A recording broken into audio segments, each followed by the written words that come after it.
ఆంధ్రప్రదేశ్లోని కూటమి ప్రభుత్వ ధాటికి వైసీపీ తట్టుకోలేకపోతోంది. ఒకవైపు అరెస్టులు, మరోవైపు చేజారుతున్న కార్పొరేషన్లు, వీటి మధ్య వైసీపీ ఉక్కిరిబిక్కిరవుతోంది. తన కంచుకోటలని కూడా కూటమి కొల్లగొట్టేస్తుంటే చోద్యం చూడడం తప్ప ఏమీ చేయలేని నిస్సహాయ స్థితి వైసీపీది.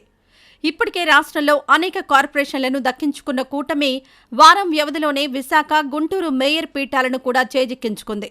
దీంతో ఏపీలో మున్సిపల్ కార్పొరేషన్లలో వైసీపీ ఇక జీరోనే అని రాజకీయ వర్గాలు భావిస్తున్నాయి. ఏపీలో ప్రజాస్వామ్యం అపహాస్యమవుతోంది. కూటమి పాలనలో వ్యవస్థలు చిన్నాభిన్నమవుతున్నాయి. సంఖ్యాబలం లేకపోయినా అన్యాయంగా, దౌర్జన్యంగా మున్సిపాలిటీలు, నగరపాలక సంస్థలను చేజిక్కించుకుంటున్నారు. ఆయా కౌన్సిలర్లు, కార్పొరేటర్లను అనైతిక మార్గాల్లో లొంగదీసుకున్నారు అంటూ వైసీపీ ఎంత గొంతు చించుకున్నా వినేవాడు, పట్టించుకునేవారు ఎవ్వరూ లేరు. కూటమి తన వేట కొనసాగిస్తూనే ఉంది. దీంతో ఏపీలో ఒక్కొక్కటిగా మున్సిపల్ కార్పొరేషన్లన్నీ కూటమి ఖాతాలోకి చేరుతున్నాయి.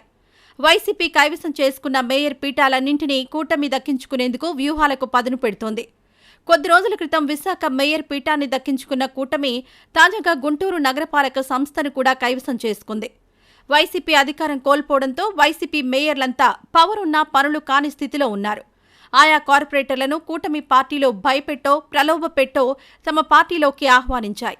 దీంతో ఎవరి అవసరం కోసం వారు ఆయా పార్టీలో చేరిపోయారు. మెజారిటీ పెరిగిన కూటమి పార్టీలు ఆయా కార్పొరేషన్లలో మేయర్లపై అవిశ్వాసం పెట్టించారు. ఇలా ప్రధాన మున్సిపల్ కార్పొరేషన్లన్నీ కూటమి పార్టీల చేతుల్లోకి వెళ్లిపోయాయి.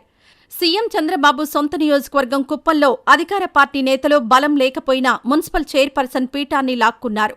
వైఎస్సార్సీపీ కౌన్సిలర్లలో ఒక్కొక్కరికి 50 లక్షలు, ఒకరికి మున్సిపల్ ఉద్యోగం ఎరవేసి లొంగదీసుకున్నారని సమాచారం.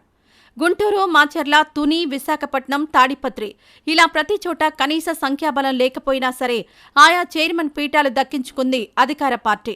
అలానే పార్వతీపురం, మన్యం జిల్లా, పాలకొండ నగర పంచాయతీ చైర్పర్సన్ పదవి కూడా ఇలానే అడ్డదారిలో సొంతం చేసుకుంది కూటమి ప్రభుత్వం. ఇదిలా ఉంటే ఇప్పటికే నెల్లూరు, ఒంగోలు, గుంటూరు, ఏలూరు, జగ్గయ్యపేట, విజయవాడ మున్సిపాలిటీలు, కార్పొరేషన్లలో వైసీపీ కార్పొరేటర్లు, కౌన్సిలర్లంతా టీడీపీ, జనసేన, బీజేపీలో చేరుతూ ఉండడంతో మెజారిటీ కోల్పోయిన వైసీపీకి అధికారం కూడా చేజారిపోతోంది. వీటిలో ఒక్క విజయవాడ తప్పించి మిగతా మున్సిపాలిటీలు, కార్పొరేషన్లలో కూటమి అధికారం సొంతం చేసుకుంది. విజయవాడ మున్సిపల్ కార్పొరేషన్లో కూడా త్వరలో అవిశ్వాసం పెట్టే అవకాశం ఉందన్న చర్చ రాజకీయ వర్గాల్లో సాగుతోంది. రాబోయే రోజుల్లో మరిన్ని మేయర్ పీఠాలను తనలో కలిపేసుకునేందుకు కూటమి పావులు కదుపుతుందన్న టాక్ నడుస్తోంది. అందులో మొదటిది విజయవాడ. ఇలా ఒక్కో స్థానం తమ నుండి జారిపోతుంటే ఇక వైసీపీ పని అయిపోయినట్టే అనే చర్చ రాజకీయ వర్గాల్లో జరుగుతోంది. కానీ వీటి వెనుక ఎన్నో బెదిరింపులు, ప్రలోభాలు చోటు చేసుకున్నాయని, ఇదిలానే కొనసాగితే ఏపీలో ప్రజాస్వామ్యం అనే పదమే మాయమవుతుందని రాజకీయ విశ్లేషకులు ఆవేదన వ్యక్తం చేస్తున్నా కూటమి ఖాతరు చేయకుండా తన పని తాను చేసుకుపోతోంది.